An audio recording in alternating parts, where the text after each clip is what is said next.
हमको माफ, हमको घर से मत निकालिए प्लीज, हमको माफ कर दीजिए, हमको माफ। यही सोच रहे हो ना? हैं?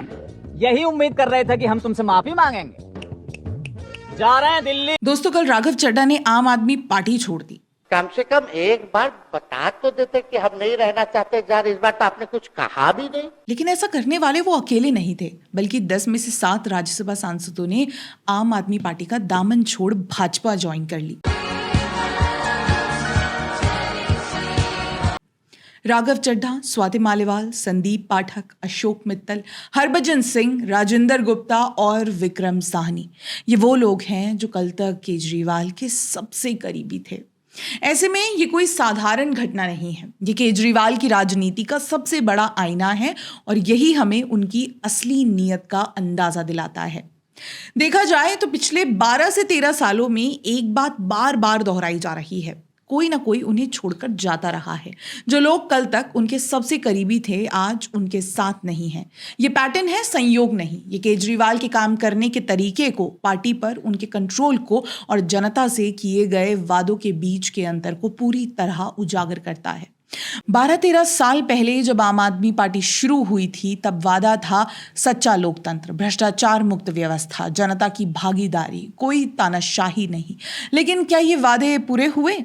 नहीं, उल्टा हुआ ये कि जो वादे किए गए, बाद में उन्हीं के आरोप उन पर लगे हैं, जैसे भ्रष्टाचार।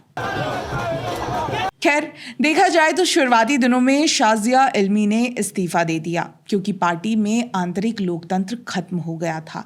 2015 में फाउंडर मेंबर योगेंद्र यादव और प्रशांत भूषण को एंटी पार्टी कहकर बाहर कर दिया गया। उनका गुनाह, उन्होंने कहा था कि केजरीवाल तानाशाही चला रहे हैं, बहस की कोई जगह नहीं है। कुमार विश्वास, आशुतोष, मयंक गांधी सब एक एक करके चले गए। हर बार एक ही कहानी, असहमति बर्दाश्त नहीं, पूरा कंट्रोल एक हाथ में है। किसी भी नेता की राजनीतिक यात्रा की लंबाई और गहराई इसी पर निर्भर करती है कि उसके साथ कौन लोग चले, यात्रा किन सिद्धांतों पर शुरू हुई थी और वो सिद्धांत आज भी बरकरार है या डाइल्यूट हो चुके हैं।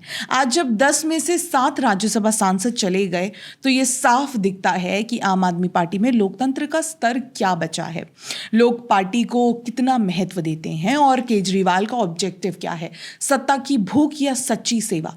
केजरीवाल जी, आप हर रैली में चिल्लाते थे, कोई सुप्रीमो नहीं, कोई तानाशाह नहीं, तो फिर आपके सबसे भरोसेमंद लोग एक एक करके क्यों जा रहे हैं?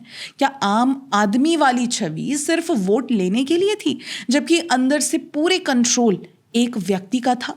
क्या नीयत में कहीं कुछ गड़बड़ तो नहीं? यात्रा शुरू हुई थी पारदर्शिता, लोकतंत्र और जनहित के सिद्धांतों के साथ, लेकिन धीरे धीरे सिद्धांत डाइल्यूट होते गए। वादों और डिलीवरी का अंतर तो सबके सामने है, बिजली, पानी, शिक्षा, व्यवस्था के बड़े बड़े वादे, लेकिन अंदर भ्रष्टाचार की शिकायतें, मनीष सिसोदिया जैसे साथियों की गिरफ्तारी और विकास के नाम पर नीलबट्टे सन्नाटा।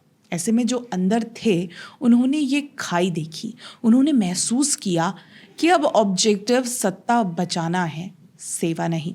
अगर यात्रा के साथी बार बार छोड़कर जा रहे हैं तो समझ लो सिद्धांत कमजोर पड़ गए हैं, दिशा बदल गई है। ये केजरीवाल की नीयत का अंदाजा है।